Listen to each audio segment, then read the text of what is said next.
Hey traders, today is May the 16th, 2021. We're about halfway through the month of May on our asymmetric trading model portfolio. So that'll be a good idea to give a little bit of an update of where we're at, not just for last week's results, but month to date. And also talk a little bit about position sizing here as we're getting more and more of these core positions. So let's get in and let's talk. So some of the numbers here, this is May, obviously, that we're looking at. Let's look at the market first. The S&P 500 is what we refer to when we say the market. And let's look at month to date.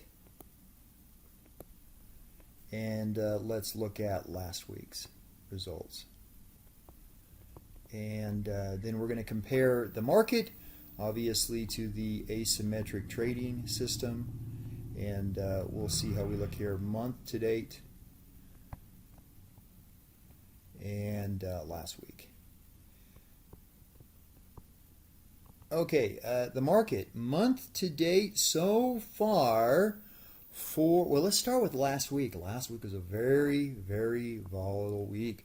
The market ended up down 1.39% for the week last week. And month to date, it's down just under 0.2%. So the market's losing money for the month. For us, for my asymmetric trading model, last week our result was just under a 1% gain, just under a 1% gain for the week. Month to date, we are up 2.3%. So month to date, we're up 2.3%. Month to date, right now, the market's down a little less than 0.2%. So we're outperforming the market quite sizably here. But of course, one of the key components to this is really the risk that we take. And so far this month, we've averaged about 67% less volatility, or what we like to refer to as risk, standard deviation. And this is obviously the big part of this program, is that it should be a sort of set it and forget it process.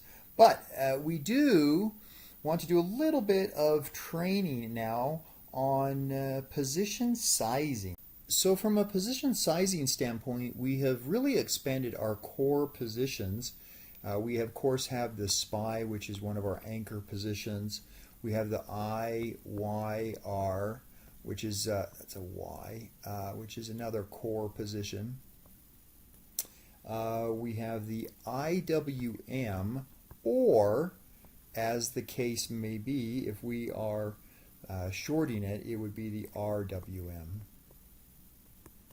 Okay, we have the USO. We, from time to time, will have the VIX. We don't always have that in our portfolio. And we have SLV.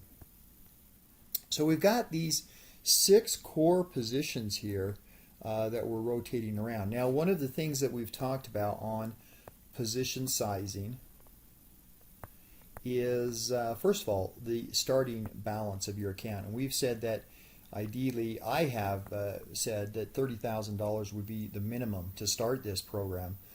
Number one, $25,000 or below, we run into PDT issues. And number two, it's nice to be have a nice margin above that PDT level.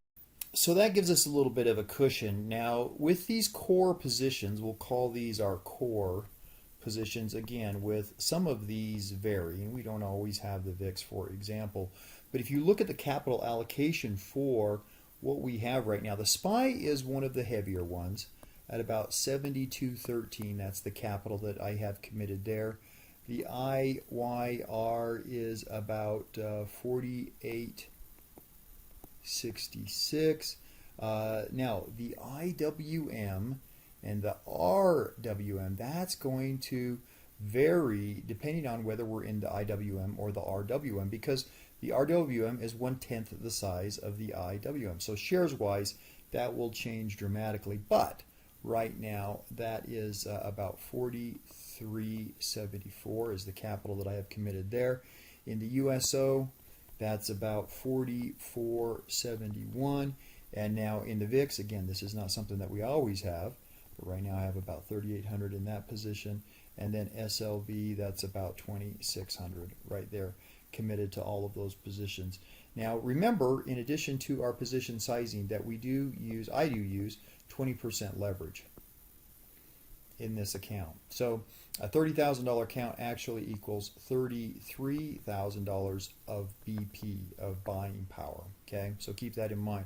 So with all of our core positions added up there, we're looking at, again, the SPY trade, the IYR, the USO, the VIX, the SLV, and then depending on what we're doing here, we add that all in, it's somewhere around 27,324, if I did my math correct, somewhere in that $27,000 range. So on a $30,000 account, that gives me $33,000 of buying power. That gives me about $6,000